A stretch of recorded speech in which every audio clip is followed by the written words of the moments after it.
ही नहीं। अगर राम राम राम राम राम राम हमारे मन में ऐसा बैठ गया तो बस फिर इंद्रियां हमारे वश में हो जाएंगी।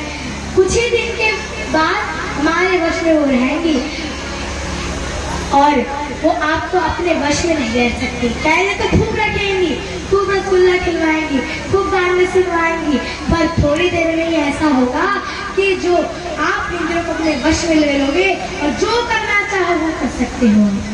इसलिए भगवान का भजन बहुत ज्यादा आवश्यक है।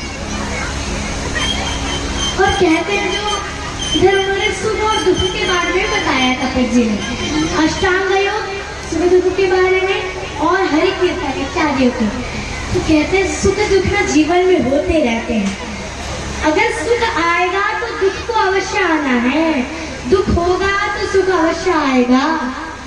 जैसे अभी दिन का समय है तो कहते हैं अब रात होगी ही होगी, जैसे भी हो रात होगी, आप रोकना चाहो फिर भी होगी रात। उसी प्रकार सुख दुख तो चलते रहते हैं, पर लोग क्या चाहते हैं कि मुझे तो केवल सुख ही सुख चाहिए, दुख तो मुझे आए ही ना।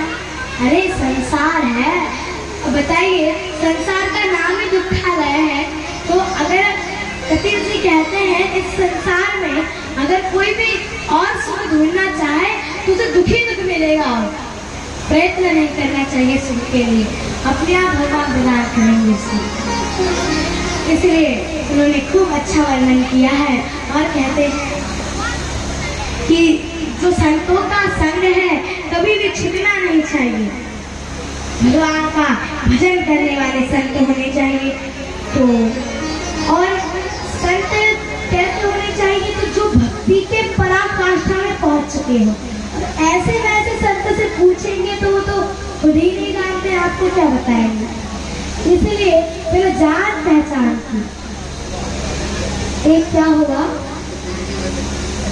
एक दादी की पोती थी, वो गुड़ जो है वो बहुत चोर के खाती थी, मीठा थी, बहुत खाती थी, चोर के चीनी गुड़ इत्यादि बहुत चोर के खाती थी।